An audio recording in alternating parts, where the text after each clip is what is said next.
Hello students, welcome to the MP's Institute of Physics. I am your mentor MIHIR Patel, once again coming up with the new lecture series for rapid revision of formula related to the standard 11 science. And for that, today's our chapter, that is motion in a straight line. So please be prepared with the note and pen and revise all the formulas for good learning practice of MCQs. Let us start with that. So if we go through the chapter number 1, that is motion in a straight line. So if we start with the first concept, in that basically the points related to distance, displacement, average speed and average velocities are there. So I can say that these all concepts are very basic, that you have already studied in previous standards of 8, 9, 10th also. So it would be very easy, but just quickly we will revise that one. So in that first case, that is distance covered. So obviously distance covered is the length of actual path transversed by the body. So please keep in mind, it is an actual path that is we have to consider. Means over here the total distance in the particular motion we have to identify. Where in second case, if you see this, that is displacement. So whenever the word displacement comes, obviously you need to think about the net value. That means you have to identify your initial position and you have to identify your final position. Means with the help of initial and final position, we can identify the difference between final and initial position, and then we will be able to draw out the value of displacement. Obviously, when we are saying this displacement, it is a term of vector component. Please keep in mind. Then after the concept of average speed, is included. So obviously, whenever we are saying that is speed, it is a scalar quantity. So obviously in that case, we will take total distance traveled upon total time taken. Please keep in mind, these formula is very important. Speed is equals to total distance upon total time, right? Different kind of units are there. So in those different units, in case of distance and displacement, we can take it that into the meter, kilometer, and speed in terms of meter per second, kilometer per hour. That means we have to think about the conversion concept also when we have to identify the basic relation. Okay, now let us forward to the next concept, that is concept of instantaneous velocity and instantaneous acceleration. So I would say that whenever the word instantaneous come, obviously you need to think about delta form. And second thing, that relates to the term of differentiation. Means in that case you need to think about this limit delta t tends to 0. So सबसे पहले उसमें अगर आपको average velocity निकालना है तो final minus initial जो displacement value है वो आप लोगे. उसके बाद टाइम में भी final time minus initial time, that you have to conclude. In that case change in particular distance upon change in time, that with the basic equation which we are getting over here, that is called average velocity. Same thing, अगर ये average velocity को आप instantaneous velocity में convert करना चाहते हैं, then you have to take this limit delta t tends to 0, that is delta s upon delta t. In terms of differentiation, it can be written in this point, d by dt of s, or simply in terms we are saying that is ds by dt, means differentiation of s with respect to time t. Now same concept, average acceleration is basically change in velocity upon change in time. So we have to take 2 points of the velocity, one is final velocity and second one is the initial velocity. At the same time, in denominator, that is final time minus initial time. Now after that we have to conclude with the simple concept of instantaneous value. Again we need to think about limit which is delta t tends to 0. again terms of differentiation is going to include it over here, that is dv by dt. Now please keep in mind, आपको ये चीज यहां पर याद रखनी है कि ये D square S upon D T square, लेकिन एक्चुअली मैथमेटिक्स के टर्म में क्या है, second derivative, it's a second derivative means ये ऐसा बोलता है कि ये जो पर्टिकुलर डिस्प्लेसमेंट है उसका हम 2 टाइम डिफरेंशिएशन कर रहे हैं with respect to time. That means S का डिफरेंशिएशन एक बार करेंगे टाइम के रिस्पेक्ट में तो हमें वेलोसिटी मिलेगी, और वेलोसिटी का फिर से एक बार डिफरेंशिएशन टाइम के रिस्पेक्ट में करेंगे तो हमें एक्सेलरेशन यहां पर मिलेगा। Please keep in mind, obviously velocity का unit metre per second, acceleration का unit metre per second square. So please note down this. Then after, one of the most identified and important segment of this particular chapter, and I can say that these all equations are much important for competitive exam. So most probably I can say that इसमें से ही numericals पूछे जाते हैं। So the concept is regarding the motion with the uniform acceleration. That means हम यहाँ पर uniform acceleration की बात कर रहे हैं। जब यूनिफॉर्म एक्सेलरेशन की बात कर रहे हैं तो please keep in mind we must have a thought कि हमारे बेसिक 4 इक्वेशंस है। याद रखना, नंबर मैं बोल रहा हूं 4 इक्वेशन, और आपको ऐसी तरह से याद रखना है कि उसके नंबर वाइज भी जो इक्वेशन है उसको फिक्स कर देना है। मीन्स अगर सिंपल मैं फर्स्ट इक्वेशन बोलूं तो यही आपके दिमाग में आना चाहिए, right. v is equals to u plus at, v final velocity है, u इनिशियल वेलोसिटी है, a means acceleration and t means time. One of the most identified equation, v is equals to u plus at। उसके बाद second formula, displacement s is equals to ut plus half at square, s is equals to ut plus half at square, where in third case v square minus u square is equals to 2as, v square minus u square is equals to 2as. now ये जो minus है उसको आप RHS में ले जाओगे तो obviously वो प्लस में कन्वर्ट हो जाएगा। दैट मीन्स अगर आपको ये 3 बेसिक फॉर्मूला आते हैं तो बहुत सारे न्यूमेरिकल्स में इसकी प्रैक्टिस करने की मजा आएगी। Then the fourth equation means अगर आप सिंपल कोई एक डिस्प्लेसमेंट वैल्यू nth सेकंड में फाइंड करना चाहते हैं, please keep in mind nth second में फाइंड करना चाहते हैं तो उस केस में आपको ये फॉर्मूला अप्लाई करना है। दैट मीन्स nth सेकंड के लिए सिंपल आपको डिस्प्लेसमेंट वैल्यू चाहिए तो s is equals to u plus a by 2 into the bracket 2n minus 1। So ये फोर्थ भी बहुत ही इंपॉर्टेंट फॉर्मूला है जो आपको रिकॉल करना है।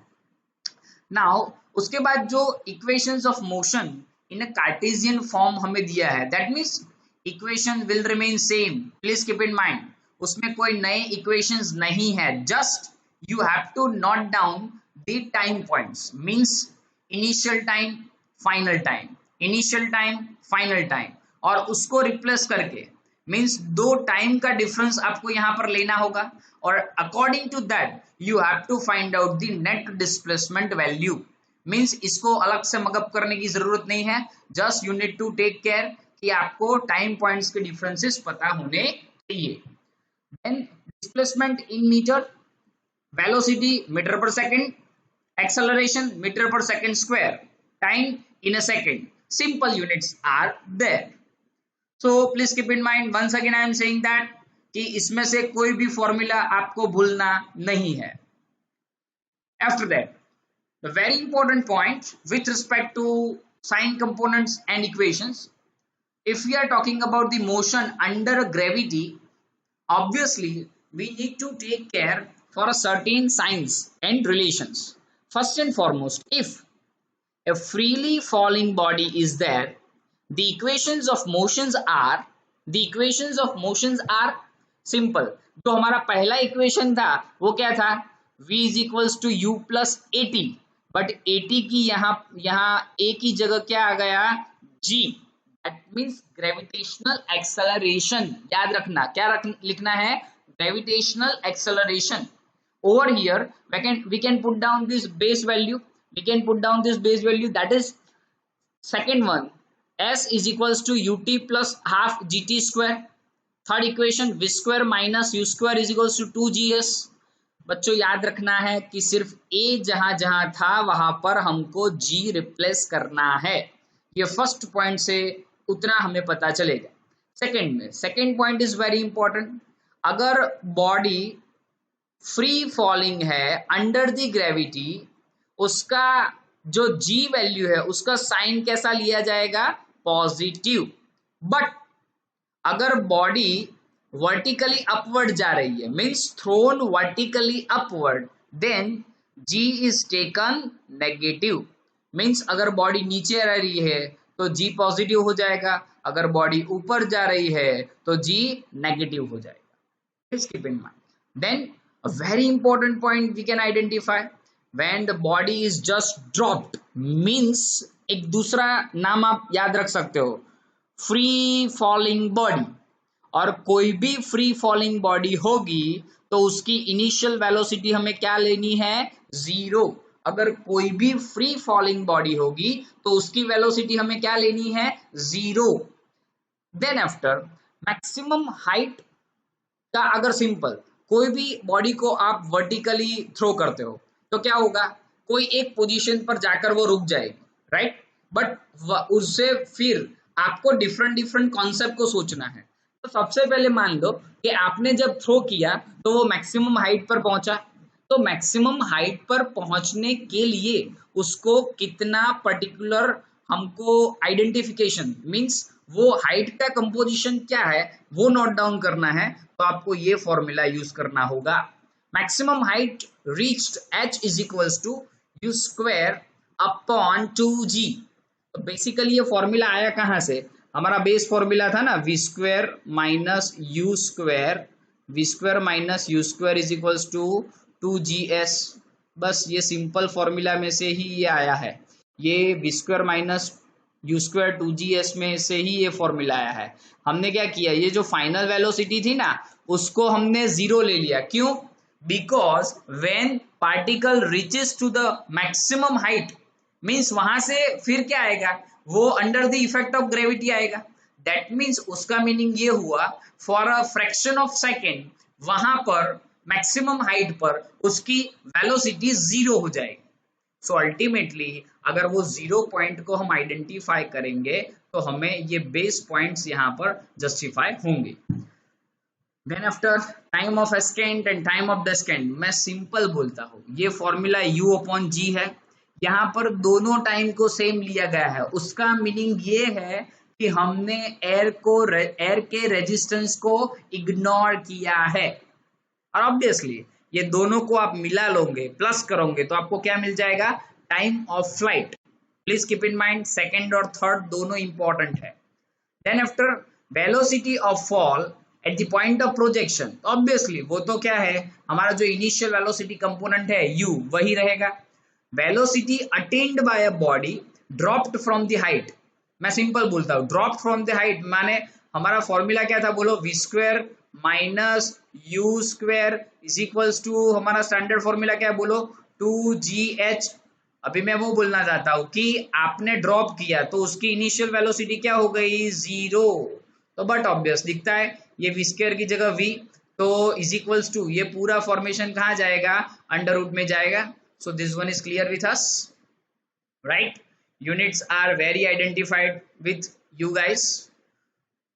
Now the next point which we can identify, that is position time and velocity time graphs. See, position versus time and velocity versus time graphs, I can say that most probably यहाँ graphical questions आने की बहुत chances होते हैं। तो सबसे पहले आपको ये दिमाग में पक्का रहना ही चाहिए कि जब भी आप आइडेंटिफिकेशन करो ग्राफ के अकॉर्डिंगली, तो समझो ये y एक्सिस हो गया, ये x एक्सिस हो गया, समझना ये क्या है y एक्सिस, ये क्या है x एक्सिस, बराबर। यहाँ पहला ग्राफ किसका दिया है, slope of position, always graph क्या होता है, y वर्सेस x होता है, ये समझना बहुत जरूरी है। y वर्सेस x होता है, y एक्सिस पर कौन है, यहाँ पर पोजीशन, तो मैंने क्या लिख दिया, यहाँ पर x लिख दिया, और x एक्सिस पर कौन है, that is independent parameter time, right. यहाँ पर मान लो कि ऐसी एक मूवमेंट आपको मिलती है, राइट, ऐसी एक मूवमेंट आपको यहाँ पर मिलती है, तो ये बेसिकली क्या हो जाएगा, आपका स्लोप हो जाएगा। स्लोप मीन्स क्या, सिंपली y एक्सिस और x एक्सिस का जो कंपोनेंट है उसका ratio. Slope means m is equals to y upon x, याद रखना, slope is equals to y upon x। और दूसरी लैंग्वेज में बोलूं तो उसको हम याद रखना, पीछे के चैप्टर्स में है ही कि टेन थीटा के रिलेशन में भी देखते हैं, लेकिन slope m is equals to y upon x होता है। तो सिंपली ये जो y का जो कंसेप्ट है उसमें से हमें क्या मिलेगा, पोजीशंस का डिफरेंस मिलेगा, और x एक्सिस में से हमें टाइम का डिफरेंस यहाँ पर मिलेगा, तो ये टाइम का डिफरेंस हमने यहाँ पर लिख दिया। सो आप देख सकते हो final position minus initial position upon final time minus initial time. और बेसिकली जब मैं बोलूं ये क्या हुआ, डिस्प्लेसमेंट अपॉन टाइम, तो इटसेल्फ हम बोल सकते हैं ये वेलोसिटी है। तो आपको वो याद रखना है कि जब पोजीशन वर्सेस टाइम का ग्राफ हम प्लॉट करेंगे और उसका जो स्लोप होगा, वो स्लोप किसका वैल्यू हमें आइडेंटिफाई करवाएगा, वेलोसिटी की वैल्यू को आइडेंटिफाई करवाएगा। एट द सेम टाइम ये सारे कॉन्सेप्ट को रिपीट करके जब हम वेलोसिटी वर्सेस टाइम का ग्राफ प्लॉट करेंगे तो आप देख सकते हो y एक्सिस पर किसकी वैल्यू मिलती है हमें, चेंज इन वेलोसिटी, और x एक्सिस पर किसकी वैल्यू मिलती है, change in time.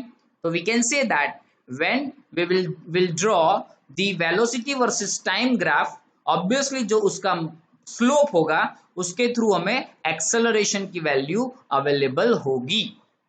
So very very very important.